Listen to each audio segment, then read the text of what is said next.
오늘 3.1절 기념식 102년 전인 오늘 독립선언서가 낭독됐던 3.1운동의 발상지인 탑골 공원에서 열렸습니다. 문재인 대통령 3.1절 기념사를 이제 그렇게 국민 여러분들께 알려드렸는데 많은 부분에서 지금 국민들의 시선이 모아지고 있는 대목이 있기도 합니다. 여기에 관련해 오늘 좀 이야기를 나눠보고자 하는데요. 먼저 평론가님, 어떤 내용에 대해서 가장 주목해서 들으셨는지요? 전 도쿄올림픽 이 글자에 제일 방점이 찍혀 있었다고 생각하는데요. 네. 일본이 제일 지금 그 앞선 스가 총리가 가장 이제 공을 들이고 있는 게 도쿄올림픽일 겁니다. 근데 아직 코로나19 상황이 끝나지 않은 상황이기 때문에 도쿄올림픽이 과연 열릴 수 있을 것인가 이런 국제사회의 좀 의문의 목소리도 있는 상황이기도 한데요. 네. 그러니까 스가 총리 입장에서는 도쿄올림픽이 무엇보다도 중요합니다. 일종의 이제 아베 전 총리가 추진해왔던 우리가 흔히들 얘기하는 것처럼 동일본 대지진의 상처를 회복하기 위한 하나의 어떤 전략적인 측면에서 도쿄올림픽을 선택했던 거였거든요. 네. 그러니까 그걸 완수를 해야 된다고 하는 굉장히 큰 책임감이 있는 상황입니다. 일본 여론도 마찬가지일 거고요. 그런 면에서 도쿄올림픽을 성공적으로 마치는 게 굉장히 중요한데 그 가운데 문재인 대통령이 남북, 북일, 북미 이런 간에 서로 다자간에 만날 수 있는 네. 기회를 만드는 게 중요하다 이런 언급을 했거든요.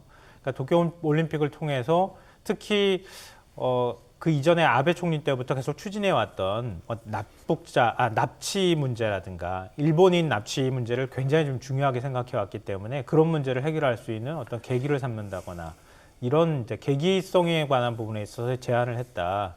일본 정부가 이런 부분에 있어서는 다른 건 몰라도 네. 굉장히 흥미롭게 지켜볼 가능성이 있다고 생각합니다. 네. 그래서 그 부분을 좀 지켜봐야 될 것 같습니다. 사실 코로나 이후로 도쿄올림픽 지난해 열릴 예정이었다가 지금 한 해 연기가 되어 있고 올 여름에도 과연 열릴 수 있을지 여러 가지 의문 섞인 반응들이 많은 가운데 이런 가운데 문재인 대통령이 도쿄올림픽의 성공적인 개최를 위해 협력하겠다고 밝혔습니다. 그에 앞서서는 과거의 문제는 과거의 문제로서 해결하기 위해 노력하겠지만 더 미래지향적인 발전에 힘을 쏟겠다 이런 얘기를 하기도 했는데 물론 강제징용이라든가 위안부 문제 같은 민감한 현안을 명시적으로 언급하지는 않았습니다만 이제까지 문재인 대통령의 3.1절 기념사 가운데 가장 유화적인 메시지다 이런 평가가 나오고 있기도 합니다. 장 소장님, 투트랙 전략을 계속해서 유지하고 있다 이렇게 해석해도 되겠습니까? 그렇죠. 대통령께서 용기 있게 이번에 3.1절 네. 여러 가지 메시지를 전달한 것 같습니다. 기본적으로 화해 메시지가 아니냐 그런 평가 많습니다. 네. 대략 4가지 정도를 중점적으로 말씀하셨어요. 언제든지 대화하겠다. 그리고 미래지향적인 발전에 힘쏟자. 과거사 문제 같은 경우에는 지혜롭게 해결하자. 네. 도쿄올림픽 한국이 적극적으로 협력하겠다. 이런 말씀을 하셨거든요. 상당히 진전된 말씀이에요. 2018년도 첫 번째 기념사에서는요. 일본 반인륜적 범죄 행위는 끝났다는 말로 덮어지지 않는다. 이런 식으로 상당히 공격적으로 말씀하셨고 그것이 지난 3년간 계속됐는데 올해는 상당히 좀 화해 메시지에 방점을 두셨다라는 생각이 듭니다. 일본 잘해야 합니다. 일본이 더 이상 한국 위안부 피해자분들의 상처에 소금 뿌리는 행동 해선 절대로 안 되고요. 독도는 우리 땅이다라는 말도 안 되는 주장 계속하면 안 됩니다. 또한 야스쿠니 신사 참배하면서 국민적인 분노를 일으키게 해서 안 됩니다. 스가 총리 이하 일본의 내각들이 대통령의 이런 화해 메시지를 의미를 잘 받아들여서 네. 한일 관계 발전에 보다 진보된 점진적인 그러한 자세를 취해줘야 한다라고 말씀드립니다. 그렇군요. 자, 아직까지 일본 정부의 반응은 나오고 있지는 않습니다만 어떤 얘기가 나오는지 이 부분은 또 정규뉴스 시간에 전해드리도록 하겠습니다. 두 분 모두 가장 관심 깊게 들은 내용 가운데 지금 도쿄올림픽을 계속해서 거론하고 있습니다. 도쿄올림픽과 관련해 문재인 대통령 사실 성공적 개최를 위해 협력하겠다라고 말하면서 이를 계기로 한일, 남북, 북미 간 대화의 기회가 될 수 있다라는 부분을 또 강조하기도 했는데 소장님 어떻게 생각하십니까? 그렇게 하시겠다고 했어요. 네. 대통령께서 그런 의지를 표명을 했으면 일본이 이거의 의미를 잘 받아들여서 그렇게 하겠다고 해요. 근데 하지만 지금 스가 총리 같은 경우에는 네. 문재인 대통령에 대해서 상당히 냉담하고 적대적인 그러한 모습을 보이고 있거든요. 결국에는 한국 문제를 자신들의 국내 정치에 이용을 하고 있다라는 그러한 평가를 받고 있습니다. 네. 협력하면 좋잖아요. 자기네들도 도쿄올림픽 성공적인 개최를 위해서 정말 모든 역량을 동원해서 지금 준비하고 있지 않습니까? 한국이 방역 선진국으로서 여러 가지 도움도 줄 수 있는 문제고, 북한 문제 같은 경우도 이러한 대화 틀 안에서 네. 여러 가지 문제를 함께 논의할 수가 있습니다. 대통령께서 마침 3.1절 기념사에서 일본은 중요한 이웃이다라고까지도 말씀하셨거든요. 네.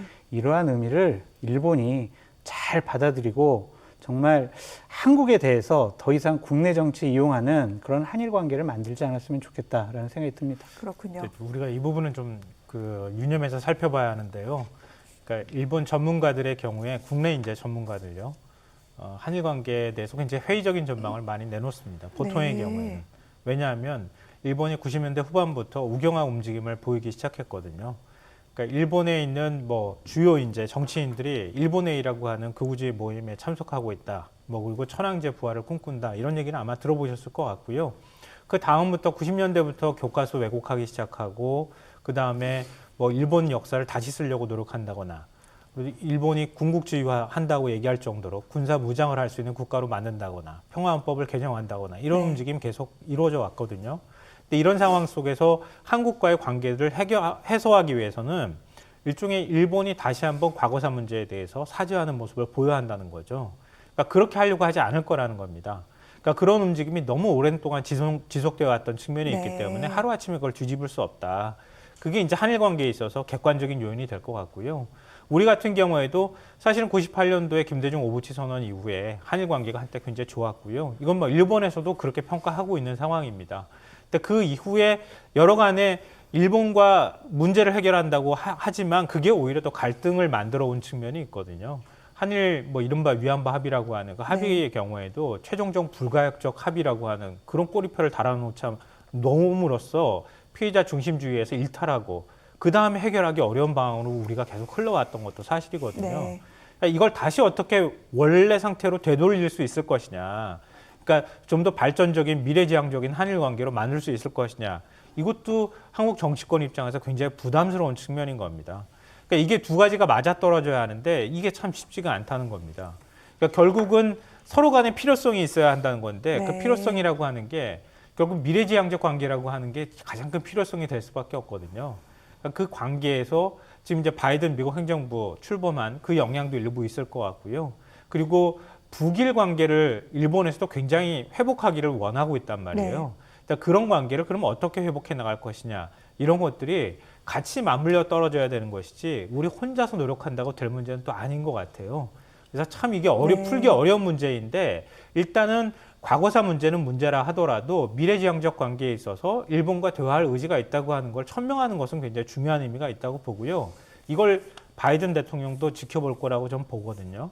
그러니까 한미일 이렇게 삼각체제를 공조를 하기 위해서 미국도 한일 관계의 회복이 절실한 상황이기 때문에 미국이 이 가운데 어느 정도 역할을 할 것인가 이런 부분까지 우리가 종합적으로 고려를 하면서 관계 회복 문제를 풀어나가야 한다고 생각합니다. 네.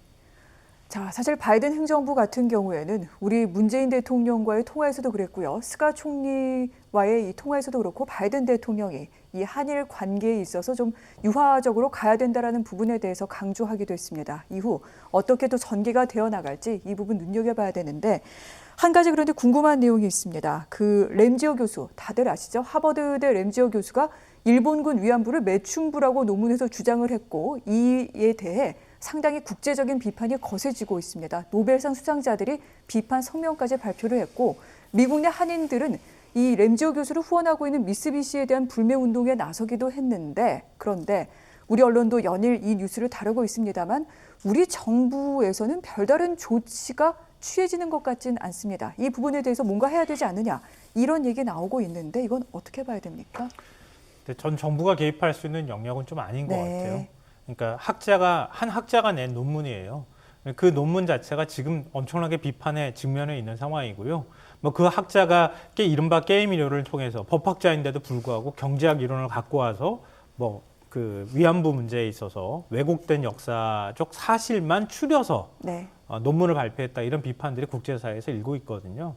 그러니까 오히려 논문을 철회해야 한다고 하는 그러니까 같이 처음에 동조했던 그 교수들조차도 원래 일본과 맺었던 계약서라고 하는 것도 근거가 희박한 것이고 특히나 당시 식민지 조선의 여성들이 강제로 끌려가서 성노예로 계약을 맺었다고 하더라도 그것 자체는 일본에 의해서 강제로 성노예로 전락한 것이기 때문에 그런 것들을 제대로 사료를 인용하지 못했다고 하는 비판까지 나오고 있는 상황이거든요. 그러니까 국제사회의 여론이 비판 여론으로 많이 돌아섰기 때문에 우리 정부가 굳이 뭐 학문의 자유를 침해한다거나 네. 이런 논쟁을 만들면서 개입할 여지는 많지 않다고 보고요. 오히려 저는 일본이 더 곤란할 거라고 봐요. 네. 일본 정부가 오히려 그 교수를 통해 가지고 램지어 교수를 통해서 뭔가 역사 왜곡을 시도한다거나 아니면 일본의 전범 기업들이 그런 교수들을 후원해서 일본이 끊임없이 역사 왜곡을 시도하는 움직임이 있었다 하더라도 네. 오히려 국제사회에서 더 비판을 지금 자초하고 있는 것이다. 그러니까 우리 정부가 뭐 손을 놓고 아무것도 안 한다기보다는 네. 그 영역, 학문적 영역 안에서 오히려 검증하고 퇴출시키는 게 제일 좋은 방법이다라고 생각합니다. 제가 볼 때는 오히려 퇴출 위기에 지금 놓여 있는 거 아닌가 싶습니다. 그렇군요. 장 소장님께서도 이런 의견 동의하십니까? 그럼요. 학문적인 자율 정화 기능에 맡겨두면 네. 좋을 것 같습니다. 거짓은 진실을 이길 수가 없어요.